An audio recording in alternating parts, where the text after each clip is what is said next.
खेलना मुझे बड़ा पसंद था। मतलब मैं मंच में कभी स्ट्रेट होके या दुखी होके मैंने कभी गाना नहीं खाया। एक दिन अचानक ही बोल दिया उन्होंने, देखो मैं किसी लड़की को घुमाता फिराता नहीं, अच्छा। अगर तुम्हें मुझसे शादी करनी है तो बात करो, तब हम आगे बढ़ेंगे। मैं घास से कटूलू तू पुआ बांधी ले, मैं घास से कटूलू। वो आया और उसने अपनी शर्ट निकाली कि मेरे यहाँ ना नाम लिख लो अपना। अच्छा।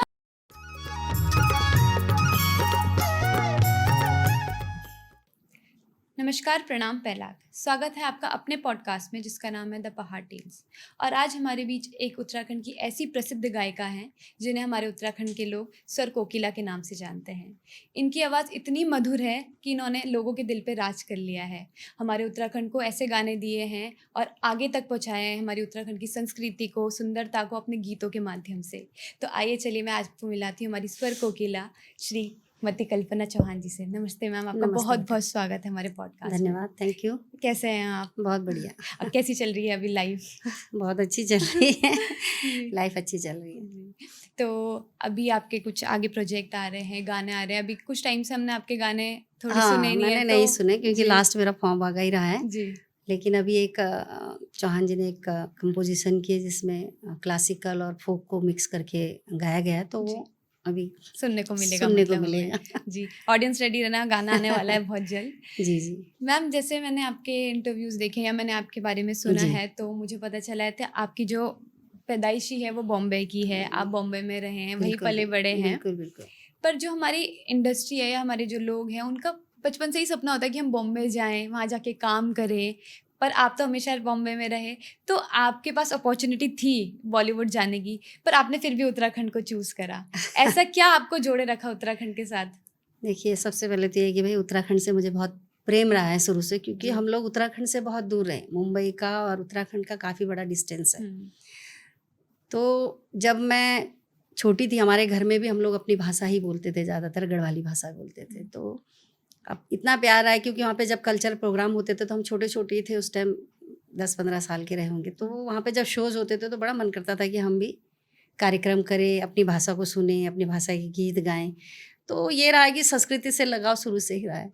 तो मुंबई में भी ऐसे गढ़वाल के गाने हाँ, होते थे? बहुत मुझे याद है कि आज से क्योंकि मेरी शादी को 35 साल हो गए, जी।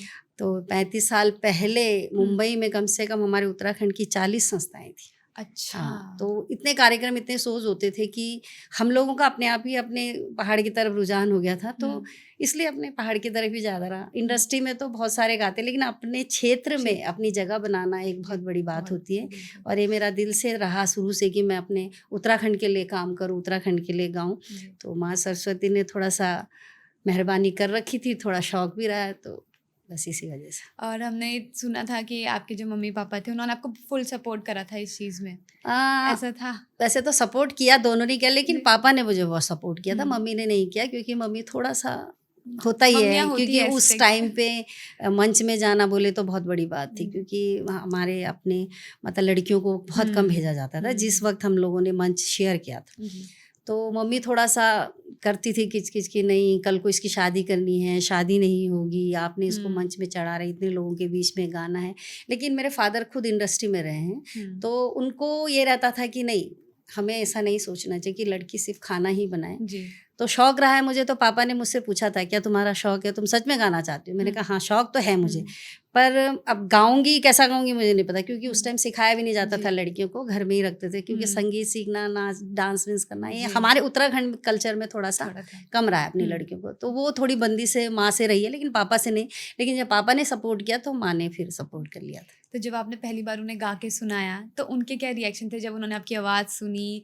तो मम्मी को कैसा लगा, पापा को कैसा लगा आपकी आवाज़ सुनने के बाद? एक्चुअली क्या था कि मेरे फादर इंडस्ट्री में थे, तो एक हमारे रहीम अंकल थे जो पापा के साथ ही काम करते थे। तो वो पता नहीं क्यों, मैं ऐसी बैठी हुई थी, उन्होंने कहा यार बेस्ट तेरी ना लड़की, मुझे ऐसा लगता है कि ये गाएगी किसी टाइम। क्योंकि ये जब बोलती है तो मुझे ऐसा लगता है कि इसको शौक है गाने का। तो उसने मुझसे पूछा था कि आपको गाने का शौक है? मैंने कहा शौक तो है, लेकिन अब गाने नहीं देते मम्मी पापा मुझे। तो पापा ने कहा क्यों, मैं तुझे गाने नहीं देता? मैंने कहा मैं आप गाने देते हो लेकिन मम्मी नहीं गाने देती मुझे। तो उन्होंने कहा अच्छा चल तू मुझे, उस टाइम सलमा का बड़ा प्रसिद्ध गीत चल रहा था, दिल के अरमां आंसू में बह गए थे। तो मैंने वो 1-2 लाइन सुनाई, तो उन्होंने मेरे हाथ में एक सिक्का रखा था, मुझे याद है आज भी, मोमडन्स थे वो। तो उन्होंने मुझे कहा था कि बेटा ये तुम रखो, देखना एक दिन तुम पक्का गाओगी। और वो एक हौसला भी मिला। फिर मैंने जब पहली बार पापा के साथ, तो क्योंकि गढ़वाल भ्रातृ मंडल और गढ़वाल छात्र संघ था वहाँ पे उत्तराखंड की, जो संस्थाएं प्रोग्राम कराती थी जी। तो मैंने पापा के पीछे मुझे गवा दो। फिर मैंने एक गाना गाया। तो उस टाइम थोड़ा सा डर भी लगा, क्योंकि साड़ी पहली बार पहनी थी, पैर कांप रहे थे गाने के लिए। लेकिन जब मैंने गाया तो ये था कि कॉन्फिडेंस मेरे पास पहले से बहुत बढ़िया रहा है, क्योंकि पापा मम्मी का सपोर्ट अच्छा रहा, किसी प्रकार की कोई बंदिश नहीं रही, तो इतना नहीं। पर हाँ, पहली बार जब मंच में चढ़ी थी डर तो लगा, लेकिन जब पापा ने देखा कि हाँ ये गा रही है, ये गा सकती है, तो मुझे सिखाना चाहिए। लेकिन मम्मी थोड़ा सा नहीं थी इसमें, लेकिन फिर भी मैं डर छुप के सीख ही लेती थी, किसी के साथ बैठ के कोई गाना सीख लिया, कुछ कर लिया। पर उनको अच्छा लगा तो उन्होंने फिर सपोर्ट किया मुझे। नहीं, बहुत अच्छी बात है, आप यहाँ तक पहुँचे, हमारे उत्तराखंड को इतने अच्छे आपने गाने दिए हैं। नहीं, ये उत्तराखंड का प्यार रहा है। आपकी आवाज़ हम तक, मतलब मैं तो छोटे से आपके गाने सुनते हुए आ रही हूँ, पापा मुझे आपके बारे में बताते थे, तो बहुत एक्साइटमेंट होती थी। और मैंने आपको शायद 9th-10th में मैं आपसे लास्ट मिली थी, और मैं अब आपसे मिल रही हूँ, मुझे इतना अच्छा लग रहा है आपके साथ आज बैठ के। तो जब आपने गाना गाया, जब आप पहली बार रिकॉर्डिंग के लिए गई, जब आपकी पहली एल्बम आपको मिली कि आपको भाई गाने गाने, और पहले तो ऐसा होता था कि एक एल्बम में 7-7, 8-8 गाने रहते थे, तो जब आप रिकॉर्डिंग करने जा रहे थे उस टाइम आपका कैसा था? नर्वस थे, डरे हुए थे, क्या चल रहा था मन में? नहीं, डर तो मुझे नहीं लगा, क्योंकि शादी से पहले मैं प्रोग्राम्स बहुत करती थी। जैसे हम मुंबई में नवरात्र होते थे, गणेश चतुर्थी होते थे, तो काफ़ी प्रोग्राम्स होते थे, तो उसमें पार्टिसिपेट करती रहती थी। फिर मैं एक हमारी राजस्थानी दीदी थी, विजया दीदी, तो उन्होंने एक रिकॉर्डिंग करवाया था, तो उसमें हम लोग ने ग्रुप में गाना गाया था। तो था मुझे ऐसा, लेकिन मुझे मंच में ज़्यादा पसंद था गाना गाना। अच्छा। क्योंकि एक फ्री हो गया गाना, ऑडियंस से फेस टू फेस बात होती थी, तो उसमें मुझे ज़्यादा मज़ा आता था। स्टूडियो में मुझे थोड़ा कम मज़ा आता था। अच्छा। तो मैंने स्टूडियो में कभी सोचा नहीं कि मैं मतलब एक वैसे सिंगर बनूं, स्टूडियो में गाऊं या लोग मुझे सुने, बट मुझे रहता था कि मैं मंच में जाऊं और मस्त गाऊं। और क्योंकि मैं पहले से एक परफॉर्मर रही हूं, क्योंकि मुझे मंच शेयर करना बहुत पसंद था, मंच में गाना बहुत पसंद था, तो मैं मंच को ज़्यादा वो करती हूँ। और मैंने आपके शोज देखे, ऑडियंस तो पागल हो जाती है, जैसे आप गाना आपका पहला आता है और ऑडियंस पूरी पागल हो जाती है, मैंने देखे आपके शोज। ये बोल सकते हैं, क्योंकि मुझे बड़ा प्यार रहा है मंच से शुरू से, क्योंकि मैं 15 साल की उम्र से, बल्कि उससे पहले से ही मैं मंच मैंने वो किया। उस टाइम रिकॉर्डिंग वगैरह इतनी नहीं हुआ करती थी, क्योंकि फिल्मों में ही होते थे ज़्यादा, तो पहाड़ी तो गाने की रिकॉर्डिंग बहुत कम होती थी, क्योंकि उस टाइम वो गोल तवे जैसे चलते थे तो बहुत कम हुआ करती थी, तो उसका मुझे इतना नहीं है क्रेज रहा है, पर मंच का मुझे बहुत क्रेज आज भी है जी। बिल्कुल। और जैसे हम लोग जब छोटे रहते हैं, तो हम लोग को अगर किसी चीज़ में जाना होता है, तो हम किसी को फॉलो करते हैं, किसी को देखते हैं, उनसे इंस्पायर होते हैं।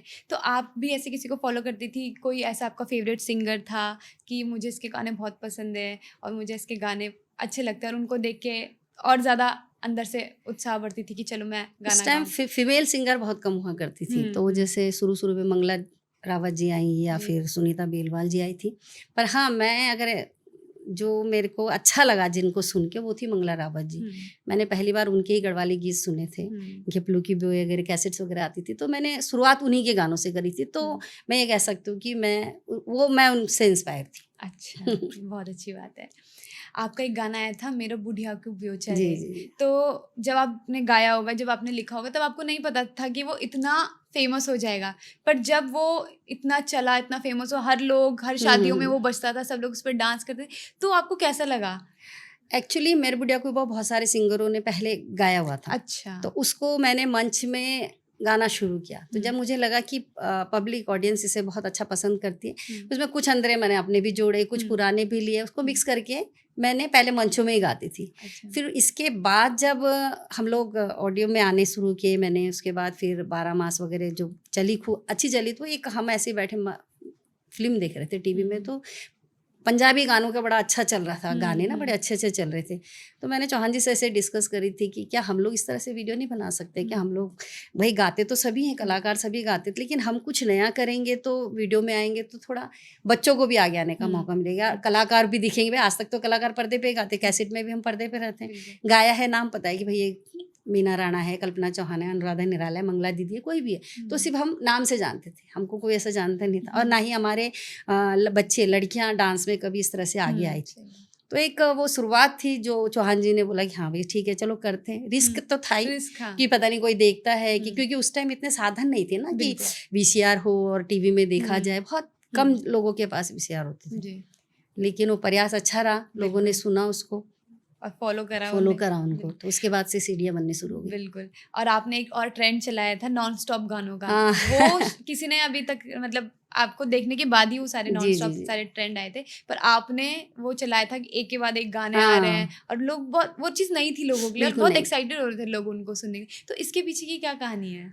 भाई इसके पीछे भी यही है कि एक दिन मैं ऐसी एक कुछ गीत ही देख रही थी, हिंदी गाने चल रहे थे, तो उन्होंने कुछ उसको रिमिक्स टाइप का कर रखा था, हर गीतों को, पुराने गीतों को, नए गीतों को मिक्स करके कर रखा था। तो मैंने कुछ गीत अपने मम्मी के मुँह से भी सुने हुए थे। तो मैंने कहा यार ऐसा कर सकते हैं हम कि हमारे उत्तराखंड के जितने भी लोकगीत हैं, हाँ। हम उसको कलेक्ट करते हैं। कुछ हम्म। मैंने पहले भी गाए थे, कुछ पुराने भी थे, उससे पुराने भी थे। तो मैंने चौहान जी, हम दोनों ने बैठ के डिस्कस करें, फिर उन्होंने कहा बड़ा प्रॉब्लम, क्योंकि सारे गाने फिर एक सुरों में भी होना हो हाँ। चाहिए, एक राग में भी होना जी। चाहिए, ताल में भी होना चाहिए। अगर जरा सी भी गड़बड़ हुई तो मतलब सारा सारा गाना खराब हो जाएगा। और उसमें हमने उस टाइम 35 गानों की फिर लड़ियाँ चूज़ की थी। 35 हाँ, गाने। सिर्फ उसमें अस्थाई अंतरा थे, लेकिन 35 गाने थे, हम्म। क्योंकि 60 मिनट की ऑडियो कैसेट जी, बनती थी, जी। उसको कवर करने के लिए फिर हमें इतने गाने लेने पड़े थे। तो वो पब्लिक ने बहुत अच्छा सराहा था। तो मुझे उस बात की ज़्यादा खुशी हुई थी, क्योंकि उस टाइम तक सिर्फ मेल सिंगर्स को लोग जानते थे, सही। क्योंकि मेल्स के नाम से ही फीमेल को जाना जाता था, भाई इस फीमेल ने इस मेल के साथ गाया है। तो एक बार ऐसी चर्चा में हुई थी, तो मैंने पहली कैसेट वैसे फीमेल की सबसे पहली कैसेट निकाली थी मैंने, दीदी बोली, गणेश अच्छा। विरान जी के लिखे हुए गीत थे। जी, जी। नीलम से शुरुआत थी उस गीत की। तो वो भी हमने एक रिस्क लिया था कि फीमेल के गाने लोग सुनते हैं कि नहीं सुनते, क्योंकि उस टाइम तक मेल ही ज़्यादा थे, चाहे नेगी जी हो या कुमाऊं से हमारे राणा जी हो, गोपाल बाबू गोस्वामी जी हो, इन्हीं के लोग ज़्यादा सुनते थे कि भाई ये मेल सिंगर है, फेमस सिंगर है, इसके साथ एक मेल ने गाया। तो वो एक रिस्क हम लोगों ने लिया था कि फीमेल को लॉन्च किया था चौहान जी ने मुझे, तो लोगों ने पसंद किया। उसके बाद फिर हमने 12 मास बनाई, और अभी तक पसंद कर अभी रहे हैं। तक कर रहे हैं। जी। और अभी जैसे आपने अपने बोला नीलम कैसेट्स के जी, साथ जी। आपके गाने आते थे, तो मैंने भी देखा जो आपकी जो गाने हैं वो बहुत ऑलमोस्ट मतलब नीलम हाँ, कैसेट्स के नीलम साथ से है, रहे तो थे। उनके साथ आप कैसे जुड़े? उसके साथ जुड़ने का इत्तेफाकी था, क्योंकि चौहान जी ने एक हमारे एक पोखरियाल जी हैं, जी। तो वो चौहान जी के पास गाने लेके आए थे कि भाई मुझे एक गाना रिकॉर्ड करवाना है। तो उस टाइम इतने वो नहीं हुआ करते थे, स्टूडियो नहीं हुआ करते थे। तो चौहान जी ने बचा, तो उनका एक गाना था, सरा गौ रिट दी बुडड़ी, कोई हल्ला नहीं हो, जय गंगा माँ करके, अच्छा। ऐसा कोई कैसेट था।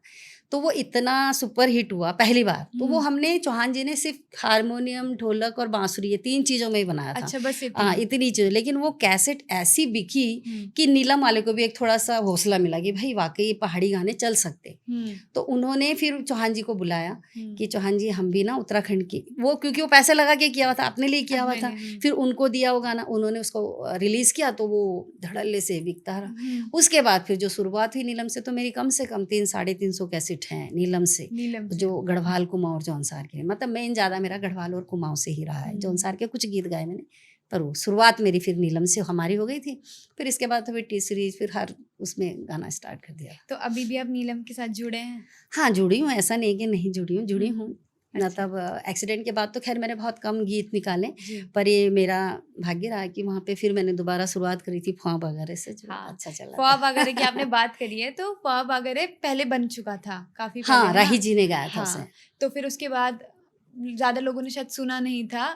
उसके बाद जब यूट्यूब चला, इंस्टा चला, उसमें ऐसी रीलें बनी, सब लोगों ने इतना प्यार करा फ़्वाँ वगैरह को, बल्कि वर्ल्ड वाइड चला, जो अंग्रेज़ हैं हाँ, वो लोग भी बिल्कुल, उसमें बिल्कुल। बना रहे थे। तो जब आपने ये चीज़ देखी, आपको कैसा महसूस हुआ उस टाइम पे? ये एक्चुअली गाना इतना इस चल गया। गीत को राही जी, क्योंकि मैं भी, मेरे को भी अब 1 साल के बाद 60 साल पूरे हो जाएँगे, तो बहुत पहले अच्छा। से मैंने इस गीत को, एक हमारे कोटद्वार में सूरदास जी थे, अच्छा। वो गाते थे थाली बजा के ऐसे। तो वो मैंने वैसे भी सुना हुआ था उस गीत को। उसके बाद राही जी ने उसको जागर शैली में उसे निकाला था। अच्छा। उसके बहुत साल के बाद, मतलब अभी कुछ साल पहले, पप्पू कार्की जी जो कि अब इस दुनिया में नहीं हैं, तो उन्होंने इस गीत को सिर्फ एक अस्थाई अंतरा डब करके नीलम को दे दिया था। अब लेकिन आज जब वो रिकॉर्डिंग करने आए तो उनका एक्सीडेंट हो गया जिसमें उनकी डेथ हो गई। तो ये एक बहुत बड़ा हादसा है हमारे उत्तराखंड के लिए, क्योंकि बहुत अच्छा कलाकार था पप्पू कार्की। अब वो गाना वहाँ पे, क्योंकि उनकी सिर्फ एक डमी वॉइस थी कि ये करना, लेकिन वो बहुत अच्छा गाता था, तो डमी वॉइस भी बहुत सुंदर थी। तो नीलम के पास था वो, नीलम आने ने मुझे बुलाया कि बहुत साल के बाद उन्होंने कहा कल्पना जी आपने एक गाना गाना, क्योंकि मेरे एक्सीडेंट की वजह से थोड़ा सा मैं प्रॉब्लम में भी थी, तो मुझे चढ़ने में थोड़ा सा परेशानी होती है। पर उन्होंने, उनकी जीत थी, क्योंकि उनकी शुरुआत नीलम भी हमारी थी। तो उन्होंने कहा उसके बाद फिर मैं टी सीरीज वगैरह में चल गई, तो नीलम में फिर पहाड़ी गाने कम हो गए। फिर वो उनके मैथिली भोजपुरी वगैरह चलते थे, लेकिन हमारे गढ़वाली पहाड़ी गाने नहीं चलते थे। बहुत साल के बाद फिर उन्होंने मुझे बुलाया, कम से कम 10 साल हो गए होंगे। इसके बाद फिर मैं दोबारा उनके यहाँ गई। फिर लेकिन मैंने उस गाने के लिए मना कर दिया था। सच्चाई ये है कि मैंने मना कर दिया, क्योंकि वो थोड़ा सा पिच उसका हाई था। और मैंने कभी भी अपने जोन में गाना पसंद किया है, क्योंकि कई जेंट्स बहुत ऊंचा गाते, तो मैंने हमेशा मना कर दिया कि मैं नहीं गा सकती, मेरा जो जोन है मैं उसी में गाऊंगी, जितनी मेरी रेंज है मैं उसी में गाऊंगी। मैंने मना करके मैं आ गई। फिर 1 साल के बाद फिर उन्होंने बोला कि नहीं इसको आपने ही गाना है। तो फिर मैंने देहरादून में थी, तो मैंने कहा चलो भेज दो। फिर चौहान जी को बोला चलो। फिर वो मतलब सोचा नहीं था कि ये गाना इतना हिट होगा, मना करने के बाद भी। लेकिन ये उनकी भी जीत थी कि नहीं गाएंगी तो आप ही कल्पना। तो उन्होंने भी शुरुआत करी थी और मैंने गाया। चलो, किस्मत उनकी भी अच्छी थी, किस्मत हमारी भी अच्छी थी। हमको इतना अच्छा गाना मिल गया कि आज पूरा दुनिया सुन रही है। नहीं, बहुत। मैं तो इस गाने में जब गुजरात गई थी नवरात्रि के टाइम पे, तो मुझे ये सुन के ज्यादा अच्छा लगा कि उस गीत पे लोग डांडिया कर रहे थे। अच्छा, उस गीत उसी पे डांडिया हो रहा था। उस साल वो गीत नवरात्रि में बहुत चले थे जी। हाँ। अच्छा, तो जैसे कि अभी हमने थोड़ी देर पहले बात करी थी कि मिक्स गाने आते हैं। अब जो आप पहले गाने गाते थे वो पूरे ऑथेंटिक गाने होते थे, जो मीनिंगफुल होते हाँ मीनिंगफुल होते थे। अब क्या हो रहा है, लोग उनका रिमिक्स बना रहे हैं। तो आपको क्या लगता है कि जो इनके रिमिक्स बन रहे हैं वो सही बन रहे हैं, या बनने चाहिए थे, नहीं बनने चाहिए थे? क्या लगता है आपको? देखिए, जिन्होंने उन गीतों को अच्छी तरीके से गाया, रिमिक्स करके गाया, अपनी जो उत्तराखंड के जो लोक गीतों की जो मिठास है उसमें रख के गाया है, तो बहुत अच्छी बात है। क्योंकि देखो, परिवर्तन होना बहुत ज़रूरी है ना। ये नहीं था कि जो हमारे दादा परदादा करते थे वही हम भी करें, वही हम भी पहने, हम वैसे चले, तो ऐसा नहीं हो सकता। जब तक आप परिवर्तन नहीं लाएंगे किसी चीज़ में, वो चीज़ नहीं चल सकती। तो परिवर्तन बहुत ज़रूरी है। तो जो बच्चे गा रहे हैं और उसको लोग धुन में गा रहे हैं, लोग उसमें गा रहे हैं, तो अच्छी बात है। और मैं तो इसको बहुत अच्छा मानती हूँ, क्योंकि अगर वो जो पुराने गीत हैं हमारे नए बच्चे नहीं गाएंगे तो गीत लुप्त हो जाएंगे, उसको कोई सुनेगा ही नहीं। तो आज उन गीतों को जो हमसे पहले किसी ने गाया, फिर हम लोगों ने वो लोक के गीतों को उठा के हमने गाया, और उन गीतों को आज नए बच्चे गा रहे हैं, तो मेरी नज़र में मुझे अच्छा लगता है। क्योंकि अगर वो नहीं गाएंगे तो गीत खत्म हो जाएंगे, कोई उसको सुने, किसी को पता ही नहीं है कि भाई कौन कौन से गीत हमारे लोकगीत रहे या उत्तराखंड के रहे, उसमें क्या मिठास रही है, क्या उसमें हमने बोला है, हमने क्या उसमें अपनी व्यथा सुनाई है, अपनी अपनी बात रखी है। तो जब वो बच्चे गा रहे हैं तभी तो आज तुम्हें पता चला है। बच्चे फिर कल वो ही गीतों को अगर फिर आने वाली पीढ़ी गाई, तो इसका मतलब ये हो गया कि वो गीत अमर हो गए, चलते रहे। तो इसलिए अच्छा लगा मुझे कि बच्चे उन गीतों को चूज कर रहे हैं। मेरा अपना पर्सनल, लेकिन उन्होंने बहुत अच्छा कर रहे हैं बच्चे। कई बच्चे बहुत अच्छा गाते हैं, हाँ कई हैं थोड़ा सा जो शौकिया हैं तो थोड़ा वो नहीं कर पाते, लेकिन फिर भी हमें इस बात की संतुष्टि होनी चाहिए कि हमारे बच्चे अपने गीतों को गा तो रहे हैं, कहीं ना कहीं से कोशिश कर रहे हैं आगे बढ़ाने की। हाँ, आपने जो जैसे आप जब गाने गाते थे तो सर के साथ आपने बहुत सारे काम करा है, और वैसे भी आपने दूसरे लोगों के साथ भी आपने बहुत काम करा है। तो मतलब आपको सर के साथ ज़्यादा कंफर्टेबल होता था या जो दूसरे जो म्यूज़िक कंपोजर थे उनके साथ? क्योंकि ऐसा होता है जब अपने लोग रहते हैं तो वो थोड़े उनके साथ थोड़ा डर के रहना पड़ता है कि अब ये बोल देंगे, अब थोड़ी सी खामी निकाल देंगे। तो आपको कैसा ऐसा नहीं है कि मुझे, वैसे मैंने बहुत कम किसी और संगीतकार के साथ गाया है, इन्हीं के साथ, क्योंकि मेरा कंफर्ट जोन रहा है। और हमारी वैसे तालमेल भी ठीक ही रही है, मतलब अच्छी रही है, क्योंकि 35 साल बीत गए तो अच्छी ही रही है। ये तो है ना, तो कंफर्ट जोन रहा है। ऐसा नहीं है कि चौहान जी बहुत स्ट्रिक्ट हैं, बहुत अपने काम के मामले में। अगर मुझे उनको लगा कि मैंने अच्छा नहीं गाया, तो अगर 10 आदमी भी बैठे, उन्होंने टोक दिया मुझे, तो वो उस टाइम हम हस्बैंड वाइफ नहीं है, एक संगीतकार है और एक गायक है जिसको सुननी है उसकी बात और उसको बतानी है अपनी बातें। तो वो अपने काम के प्रति बड़े सजग रहे हैं, स्ट्रिक्ट रहे हैं। तो मेरा कंफर्ट उन्हीं के साथ रहा है, और मैंने बहुत कम म्यूजिक डायरेक्टरों के साथ काम किया है। क्योंकि बच्चे भी थे, उनको भी देखना था, तो वो बाहर जाने का थोड़ा सा नहीं हो पाता था।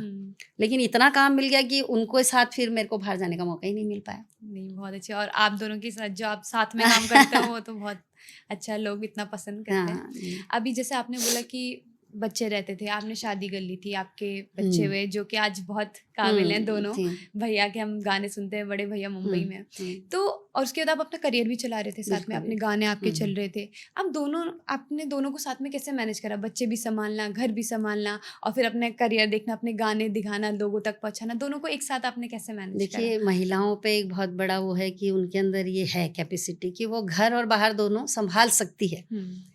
तो ये शायद मेरे अंदर, क्योंकि मैं बॉम्बे जैसे शहरों में रही, तो मुझे इतना बाहर जाने में या किसी चीज़ को ऑब्जर्व करने में इतना टाइम नहीं लगा।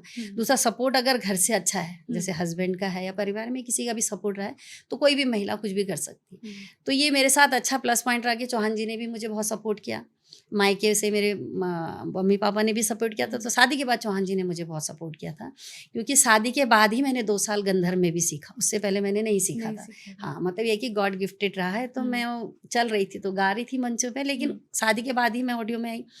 तो चौहान जी का बड़ा सपोर्ट रहा है। तो जब हस्बैंड का सपोर्ट अगर वाइफ के साथ है तो बच्चे भी फिर सपोर्टेड ही होते हैं। तो बच्चों ने भी बहुत सपोर्ट किया। वो जैसे हम जाते थे, कई बार ऐसा होता था कि हम रात को आ रहे हैं तो बच्चे सो जा रहे हैं, और कभी वो स्कूल सुबह चले जा रहे हैं तो हम सोए हुए हैं रात को।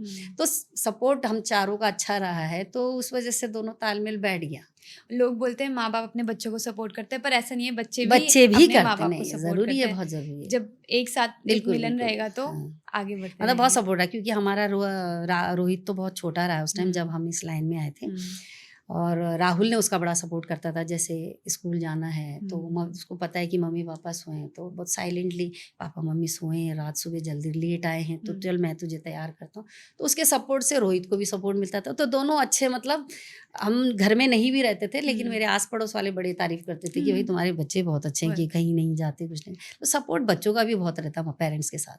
हाँ, और जो बड़े बच्चे होते हैं वो थोड़े समझदार होते हाँ, ही हाँ, हैं। समझदार होते हैं। ये मैं बता सकती हूँ कि मैं खुद छोटी हूँ तो जी, मुझे जी। पता है, मेरा भाई भी हाँ। थोड़ा ऐसी था। तो जो बहुत अच्छी बात है ये। बिल्कुल। आपने सर की हमें इतनी सारी चीज़ें बताई है, तो इसके पीछे की थोड़ी सी स्टोरी बताओ। आप कैसे सर से मिले, कैसे आपकी उनसे बात हुई, मुलाकात हुई?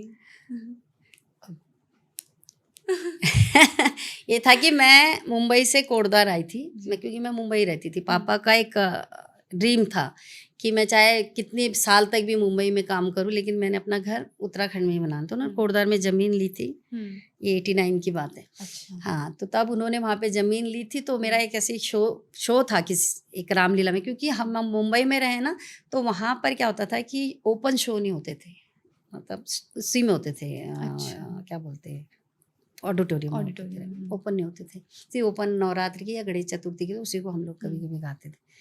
तो एक प्रोग्राम था वहाँ पे ऐसा रामलीला में, तो उसमें हमारे पहाड़ी कलाकार आते रहते थे, लेकिन मुझे बड़ा डर लगा। मैंने कहा नहीं भाई, मैं तो नहीं गाती हूँ। आए मेरे पास बोलने के लिए कि चलो।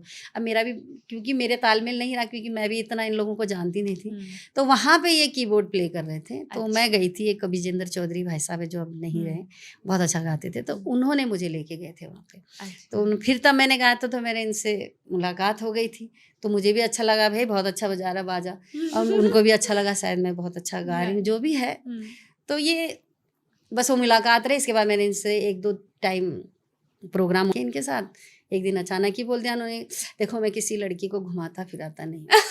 अच्छा। अगर तुम्हें मुझसे शादी करनी है तो बात करो, तब हम आगे बढ़ेंगे। लेकिन जब हमने, हाँ, सीधी बात थी, तो मुझे भी लगा भाई डरिंग है लड़का, कर लेनी चाहिए मेरी शादी। दूसरा मेरा प्लस पॉइंट ये रहा कि मुझे लगा कि अगर मैं इससे शादी करूंगी तो मेरा म्यूजिक बचा रहेगा, मेरे को गाने के लिए मौका मिलेगा। क्योंकि होता है कि लड़का अगर म्यूजिक में इंटरेस्टेड है, मुझे म्यूजिक से प्यार है, बेशक मैंने नहीं सीखा था, लेकिन मुझे बड़ा प्यार था। तो मेरा एक स्वार्थ भी रहा कि अगर मैं इनसे शादी करूंगी तो मेरा संगीत बचा रहेगा, मैं गा सकती हूँ, कभी ना कभी तो मुझे मंच मिल ही जाएगा इनके साथ। तो एक लालच भी रहा है। तो पेरेंट्स से मैंने बात करी थी, मैंने डायरेक्टली तो नहीं करी थी, अपनी एक फ्रेंड से बोला था कि ऐसी सी बात है। अच्छा। तो फिर उसने पापा से बोला। पापा मेरे थोड़े अच्छे नहीं सोचते थे किसी चीज़ के बारे में कि लव मैरिज, क्योंकि उस जमाने में लव मैरिज करना बहुत बड़ी वही उस टाइम बहुत बहुत बड़ी बात थी। और मेरे खानदान में तो मैं पहली लव मैरिज वाली थी। अच्छा। तो थोड़ा सा था कि घर में कि नहीं, लेकिन पापा मम्मी ने फिर हाँ बोल दिया, फिर हमने शादी कर ली थी। और आज यहाँ तक है। बहुत अच्छी बात है। आपने जैसे बताया कि आप बहुत सारे आपने मंच में प्रोग्राम करे, आपने शोज़ करे हैं, तो आपको मज़ा किस में आता? शोज़ करने में आता था और या फिर सीडी जो आप रिकॉर्ड नहीं, करते मुझे थे शोज़ शोज़ में? में तो ज़्यादा कभी ऐसा कुछ चैलेंजिंग पार्ट रहा है जब आप शोज़ करते थे कि थोड़ा मुश्किल आ रही है, ऑडियंस क्योंकि हल्ला मचाती है, फैन्स आते हैं, तो उस टाइम कुछ ऐसा मोमेंट रहा हो कि बहुत चैलेंजिंग लगा आपको? नहीं, मेरे एक्सीडेंट से पहले तो मुझे नहीं लगा, क्योंकि हुँ, मैं शुरू से ही मंचों का खेलना मुझे बड़ा पसंद था। मतलब मैं हुँ, मंच में कभी स्ट्रेट होके या दुखी होके मैंने कभी गाना नहीं हुँ, गाया। हुँ, और मैंने अपनी लाइफ में मैंने बहुत कम गीत हो गए जो मैंने सैड सॉन्ग गाए हैं, खुदेड़ गीत गाए हैं। हुँ, मैंने हमेशा चलते फिरते नाचते गाते ही गीत गाए हैं। तो हुँ, वो मेरा एक जोन रहा है कि मैं फ्री होके गाती थी। तो हुँ, मंच में मेरी भी वही रहता था। हुँ, पर हाँ, एक्सीडेंट के बाद थोड़ा सा मुझे ऐसा लगा कि भाई कि मैं नहीं गा पाऊंगी। तो वो मेरे लिए एक चैलेंजिंग पॉइंट था कि मैं अच्छा। मंच में कैसे गाऊंगी। लेकिन ऑडियंस का भी सपोर्ट अच्छा रहा सबका, तो आपने उसको उसको ओवरकम कर उसको लिया। कर लिया हाँ, फिर। हमारी बहुत ऐसी लोग हैं जो जब उनकी लाइफ में कुछ ऐसा हाँ, पार्ट आता है बिल्कुल। तो वो लोग बहुत मायूस हो जाते हैं और जैसे आप तो खड़े हुए बिल्कुल आ हुँ, गए, पर हुँ, बहुत लोग ऐसे नहीं कर पाते। हुँ। आप उनके लिए क्या बोलना चाहेंगी? भई मैं तो यही कहूँगी कि देखिए, मैंने अभी कहा था परिवर्तन हुँ, तो किसी के साथ भी हो सकता है, चाहे लाइफ में हो, अपने आप में हो। तो परिवर्तन आया मेरी लाइफ में कि भई ऐसा हुआ, लेकिन ये है कि फैमिली सपोर्ट अच्छा रहा। दूसरा, हुँ, मुझे उत्तराखंड के लोगों का प्यार इतना मिला, हुँ, तो जब उन लोगों ने चाहा कि मैं मंच तक आऊँ, हुँ, तो मैंने वो हौसला बनाया। बाकी जी, ये है कि देखिए हादसाएँ होते रहते हैं, लेकिन हुँ, अपने जो हिम्मत है, हौसला है, उसको तोड़ना नहीं चाहिए। अगर जी, आपके अंदर हौसला है, आपके अंदर एक गट्स है, तो हुँ, आपको कोई कुछ भी करने के लिए नहीं रोक बिल्कुल, सकता है, चाहे वो मेल हो या फीमेल हो। बिल्कुल, तो अपने आप कमियाँ तो होती है, हुँ, चाहे शारीरिक हो या अपने आप में हो, किसी भी चीज़ की। हुँ, उस कमियों को नज़रअंदाज करके कमियों को लेके ही आगे बढ़ना चाहिए। तो मैंने वो प्रयास किया था कि नहीं, मैं ऐसा करूँगी। और टैलेंटेड हैं, आपको कुछ करने की इच्छा है तो आप बिल्कुल तो आगे कर बढ़ सकते सकते हैं, आगे बढ़ हैं। सकते हैं। आपको कोई नहीं रोक सकता। बिल्कुल, कोई नहीं रोक सकता। अब जो हमारा नेक्स्ट सेगमेंट है, वो थोड़ा-सा फन सेगमेंट की तरफ हम हुँ, चलते हैं। तो हम अपना फन सेगमेंट स्टार्ट करते हैं।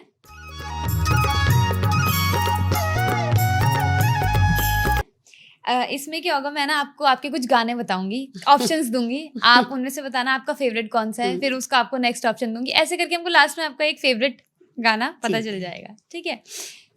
तो पहला जो है आपका है, बेड़ो पाको या फिर बुढ़िया क्यों ब्योचारे? नहीं, मैं अगर मन से देखूँ तो बुढ़िया को भी हो। बुढ़िया क्यों, अच्छा, बुढ़िया क्यों ब्योचारे या फिर फ़्वाह वागरे? नहीं, तब भी बुढ़िया को भी हो।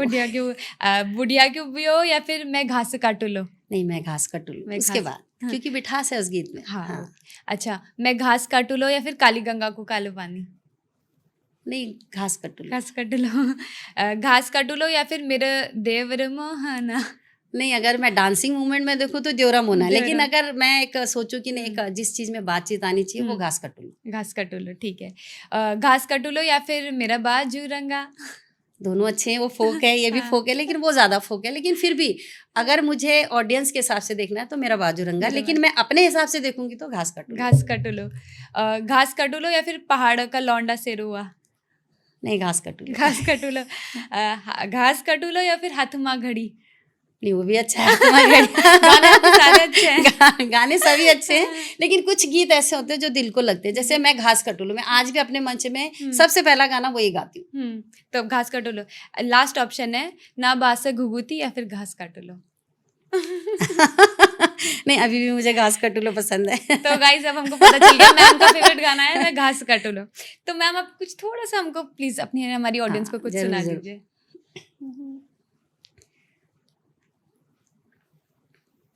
मैं घास कटोलू तू पुआ बांधिले, मैं घास कटोलू तू पुआ बांधिले, हाईवे में धरुलू यादा नरेणा भी ना हो, हाईवे में करुलू यादा नरेणा भी ना हो, अपना हाथ को मैं घड़ी दी जाया, अपना हाथ को मैं घड़ी दी जाया, हाईवे देखी लुलू टैमा नरेणा भी ना हो, हाईवे देखी लुलू टैमा नरेणा भी ना हो। बहुत अच्छा, बहुत अच्छा। आपकी थैंक आवाज़ यू। बहुत ही प्यारी है। Thank you. अभी सामने से मैं सुन रही हूँ ना आपको, क्योंकि हमने कैसेट्स में देखा है, हमने हाँ जी, स्टेज, बिल्कुल। अब बिल्कुल आपके सामने बैठ के सुन रही हूँ तो बहुत अच्छा लग रहा है। Thank you. मैम बहुत सारे ऐसे लोग हैं जिनको म्यूज़िक में इंटरेस्ट है या म्यूज़िक में आना है, गाने सीखने हैं, तो उनको आप क्या बोलना चाहेंगे कि कैसे वो इस माध्यम पे आएँ, गाना गाएँ? देखिए, अगर हमारे उत्तराखंड के बच्चे हैं तो मैं उनसे ज़रूर कहूँगी कि आप सबसे पहले तो अपनी लोक संस्कृति को आगे बढ़ाइए, चाहे वो गीत के माध्यम से हो, चाहे नृत्य के माध्यम से हो। तो हमारे जो बच्चों से बस एक बात ज़रूर कहना चाहूँगी कि आप परिवर्तन जिस तरह से मर्ज़ी करना चाहें, लेकिन उसमें हमारे उत्तराखंड की, हमारी मिट्टी की जो खुशबू है, वो बरकरार रहनी चाहिए। हमारे लोक संस्कृति की जो संस्कृति की झलक है, वो उसमें दिखनी चाहिए। तो प्रयास आजकल तो बड़े साधन हो गए हैं कि पहले हमारे टाइम पे तो साधन ही नहीं थे, लेकिन आज तो बहुत साधन है, यूट्यूब है, मंच है, छोटे मोटे आपको जो कुछ सीखना है आप यूट्यूब से सीख सकते हैं। अगर आप आपके पास जैसे नहीं है कि आप किसी गुरु से शिक्षा ले सकते हैं या किसी को पैसे देके कहीं संगीत सीख सकते हैं, लेकिन अभी तो सबके पास मोबाइल है। मेरे ख्याल से तो बच्चा अपने हाथ में एंड्रॉयड मोबाइल रखता है, तो उसमें यूट्यूब चलता है और उसमें आपको बहुत कुछ है सीखने के लिए। बस आपके अंदर वो लगन होनी चाहिए सीखने की, तो आप सीख सकते हैं और आगे बढ़ सकते हैं। बिल्कुल। तो आप लोग, अगर आपके अंदर लगन है तो आगे सीखिए। और हमारी मैम जैसे हम गाते, वैसे तो कोई गा नहीं सकता, बट आप कुछ हद तक वहाँ तक पहुँच सकते हैं। मैम, आपने इतने शोज़ किए हुए हैं, तो कोई ऐसा फ़ैन मोमेंट रहा है आपका जब आप कोई शो कर रहे थे, कोई फ़ैन आया हो, स्टेज पे चढ़ गया कि मैं आपका बहुत बड़ा फ़ैन हूँ, ऐसे कुछ फ़नी मोमेंट हुआ है आपके साथ? हाँ, ऐसे तो बहुत सारे होते हैं। मुझे एक पिथौरागढ़ का याद है कि कैलाश कुमार, जो कि अभी बहुत अच्छा गाता है, मेरे को याद है, वो छोटा ही था, ज़्यादा बड़ा नहीं रहा होगा मेरे ख्याल से, मुश्किल से 10 या 15 साल जो भी रहा होगा। तो मैं मंच में गा रही थी पिथौरागढ़ में से, मुझे आज भी याद है कि वो आया और उसने अपनी शर्ट निकाली कि मेरे यहाँ ना नाम लिख लो अपना। अच्छा। हाँ, और आज वो उत्तराखंड का बहुत सुपर सिंगर है कैलाश कुमार, बहुत अच्छा गाते हैं। अगर मैं अपने उससे कहूँ कि मुझे अगर चूज़ करना हो कि उत्तराखंड में कौन, कुमाऊँ क्षेत्र में कौन बढ़िया गाला, कि पप्पू भाई के बाद मुझे फिर कैलाश कुमार बहुत अच्छे लगते हैं, बहुत अच्छा गाता है वो लड़का। ये ऐसा आपके साथ ये हुआ था, वो आ गए थे नाम? ऐसे तो बहुत सारे मूवमेंट हैं होते रहते हैं। तो कलाकार के लिए, अगर ऑडियंस कलाकार को पसंद करती है तो ये सबसे बड़ी इतने बात। सुंदर मोमेंट्स तो आते रहते हैं। बिल्कुल, बिल्कुल। जब आप गाना गाते थे, स्टूडियो में जाते थे, तो ऐसा कभी हुआ है कि जैसे हम बोलते हैं कि जब आपको कुछ अच्छा करना है, अच्छी चीज़ सीखनी है, तो उसके लिए आपको डाँट खानी ज़रूरी है, मार खानी ज़रूरी है। तो जब आप म्यूज़िक सीख रहे थे या म्यूज़िक में आप आगे थे, तो आपके साथ कुछ ऐसा हुआ कि आपको भी डाँट पीटी हो कि गलत गा रहे हो या थोड़ा सुर अच्छा करो, ऐसा हाँ, कुछ हुआ? बहुत चौहान जी से तो मैंने बहुत डाँट खा रखी है, अच्छा। ऐसा गाओ, वैसा गाओ। तो देखिए, उस टाइम वो गुरु है, उनको हमसे ज़्यादा संगीत की नॉलेज उन्हें है, तब जाके हम किसी गीत को प्रेज़ेंट करते हैं।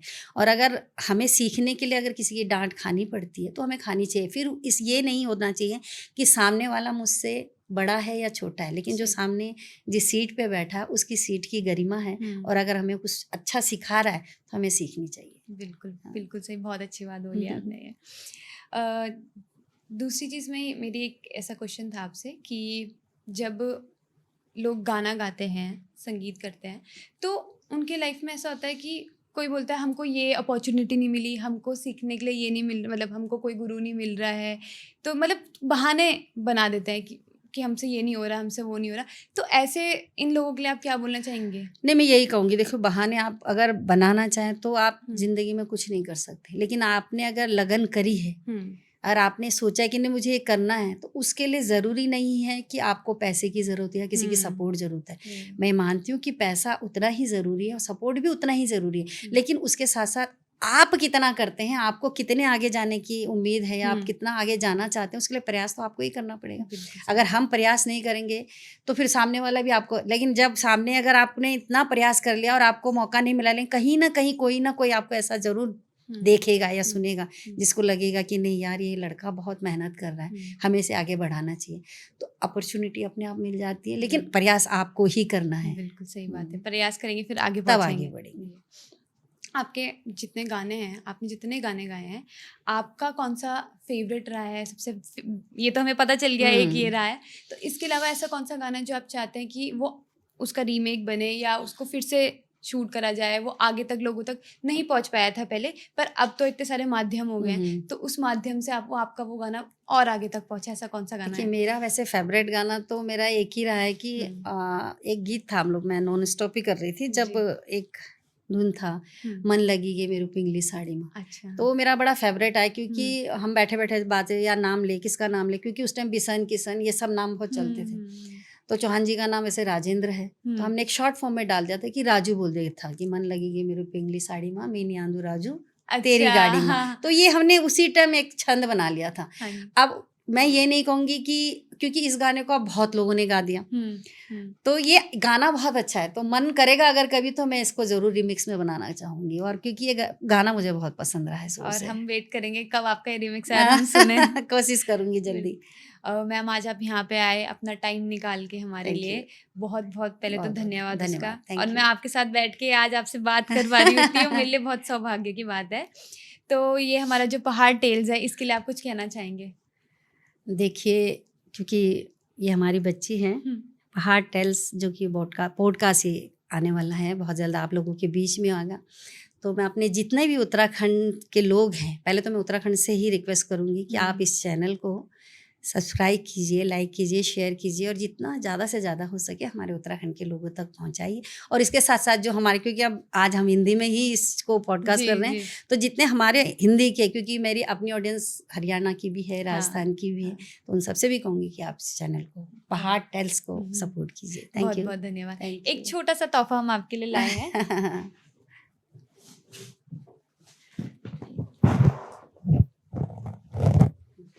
Thank you, welcome.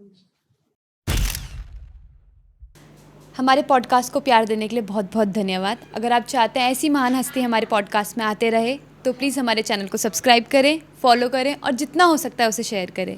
Thank you so much.